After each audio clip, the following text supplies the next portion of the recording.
Toontown, more like dumb. Ow, ow, my leg. A family-friendly MMORPG made by Disney that was released on June 2nd, 2003. This was their first MMO, which caused them to make many more. It received relatively good reviews from many sources.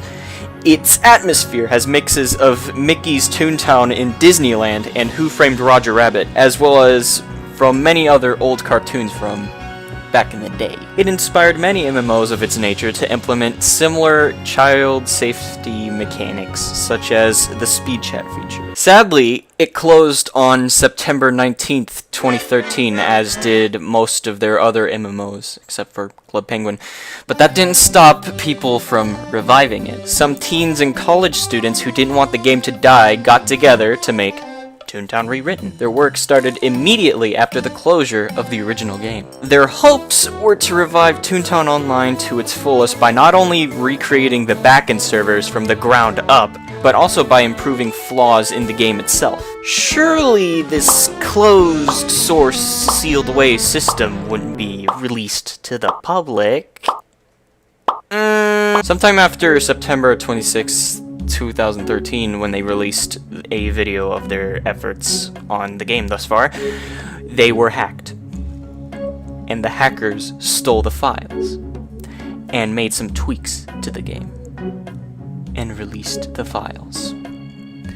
And then a bunch of servers were made, with more and more bad ones coming out after the last. Then I got angry a few years later, which brings us to now. So, what happened? Well, first, Toontown Rewritten got really lazy. Before Doodles got released recently in April of this year, the last breakthrough update was released May 3rd, 2015. An event that was supposed to last for a month was extended to 3 months. A small tweak to make a boss less predictable and more random wasn't even added to the game until a year later. They're changing the RNG for the attacks so that they're not so predictable and they're more random. Isn't that something I was talking to you about like a year ago? About how he uses 4 way too often? And you're like, yeah, I'll talk to somebody about getting that fixed so he doesn't use 4 3 times in a row. It's my commit from a year ago. They finally merged it. Also, here's how you can break the game. Well, I guess we're gonna see what the point of view looks like anyway. Oh, it's like flat. Everything looks flat, dude. What? It all looks flat. Oh, did this kid just get ran over? Did we just get somebody who like went flat while in the flat world? Are they in the second dimension of like flatness? Oh my goodness, it's Donald's duck. And again, these are teenagers and college students that are developing this game. They most likely don't have any experience with developing games that large in size. They should probably either have let more experienced developers onto the team, or should have put more dedication into the project. And I know people are gonna say, oh, they're just doing this for the bottom of their hearts, they didn't have to do this, if they didn't do this, no one else would have, and stuff like that. That doesn't mean they're immune to criticism.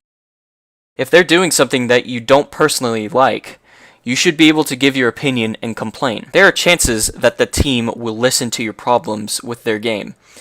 Things won't get better if you just remain silent. Besides, because TTR's source was stolen, there are now projects and servers that are accomplishing more than TTR has in recent times. So it would make it even more valid for people to voice their opinions about TTR's slowness. And speaking of other servers, I have issues with those as well. Wanna know what my problem is with them? My first issue with them is that their communities are like tribes. Take Project Altus and Operation Desert Storm, for example. During December of 2016, the 2 servers' communities would raid each other's Discord servers. Both sides' staffs really pushed to avoid these raids, but it didn't necessarily work out. Downtimes on Altus enraged the community so much that the inexperienced team temporarily shut down their Discord server in an effort to calm the tribal rage. Never. Hey guys, my name's Fred. Next person to cuss, you're in trouble. Altis itself is enraging enough, leading to my second issue, and that they're too ambitious. Joey Zielgowski, head of the TTR team, has said many times that if Toontown projects like these were able to make profits, then Disney has the legal power to shut all of them down. What are your thoughts on private servers making other people pay to get in? I think they're being ridiculous, in honesty, and they're risking the entire game by doing it. They're risking all the servers technically, right? Right. Risking Toontown Rewritten, they're risking Toontown Infinite, they're risking everyone. The entire Toontown game itself. I mean, if you want Toontown to get shut down, that's exactly what you should do. Well, in the end of March of this year, Project Altis was put on Steam Greenlight by Head of Staff Dabito. This did not sit well with most community members, including me, so most people sent messages to them via the Greenlight page's comments and discussion tabs to try to convince them that what they're doing is not only having a huge risk of getting Toontown servers shut down across the spectrum, but that the listing is even against Steam's own rules about Greenlight submissions. According to Steam's own Greenlight policies, they don't have the rights to the game.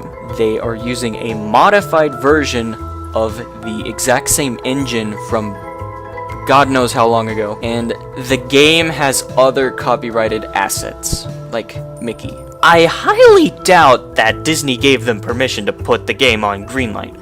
Otherwise, the page would still be up. Also, could you imagine a Nintendo fan game or ROM hack going up on Steam Greenlight? This is pretty much the same thing. I would even go as far as saying that if Toontown was a ROM file, then you can consider Altis or any of these servers ROM hacks of Toontown Online. Do you know how angry Nintendo would get if they saw something like this on Greenlight? They'd go ape on that. If Disney caught sight of Altis on Steam Greenlight, or even on the Steam store, like, they would most likely go on the same fan project elimination kill streak that Nintendo has been going on for the past few years. It's getting real hard for me to do retakes now. Plus, I feel as though Dabito is the only decision maker on the entire team. He was so ambitious about Altis that he got his money guy to look into getting Altis into a convention and, other things. He's also so desperate for attention to the server that he gets Toontown content creators high-level jobs in the staff. He even put in a Discord link advertising ban some days after I advertised my own Toontown project and got kicked for it, despite the obvious fact that I followed the rules as they were back then in March. In contrast, when I put the advertisement on the ODS Discord, I not only didn't get kicked, the message was also still up, and the director of ODS joined the server until leaving a few hours later, probably looking to see if it wasn't bad. That's besides the point. The point is that Altis is bad because it's too ambitious. The third thing I don't like about other servers is that they don't commit to what they start, even if it seems as simple as they describe it as. Toontown Archive was going to be a service that would host servers for older versions of Toontown Online that worked with the original clients. Chan, or Chandler14362, was originally going to develop the 2003 version first, or the vanilla version, as other people might describe it, and said in his announcement video from December 6, 2015 that adding cogs to the streets and battles, that shouldn't take too long. And once I do that, I can start adding toon tasks and cog buildings, and then we'll have a complete 2003 Toontown server, which will be really cool. I'm really excited to play through the game. now.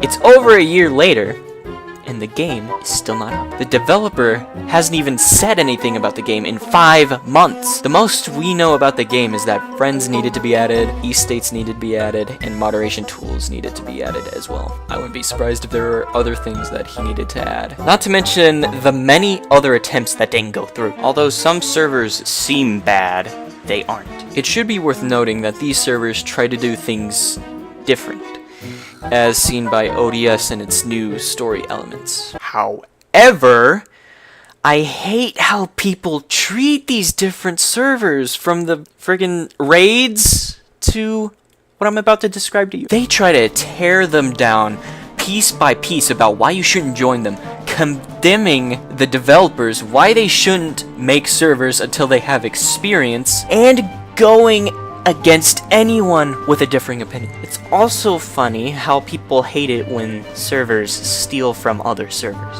There's a bit of an irony there. In conclusion, if you want to have a fun experience with Toontown as of now, just get Toontown offline. It's beyond free. It's unlocked. It's stable. It's pretty much becoming a server hosting service. Alright, I have an idea. Get into a Wait, what's happening? Before I end the video, I want you guys to tell me what you think of the Toontown community after seeing this. Is this typical community behavior? Is this a developing cancer ball that could explode at any moment? Do you even care? Let me know in the comments. See ya.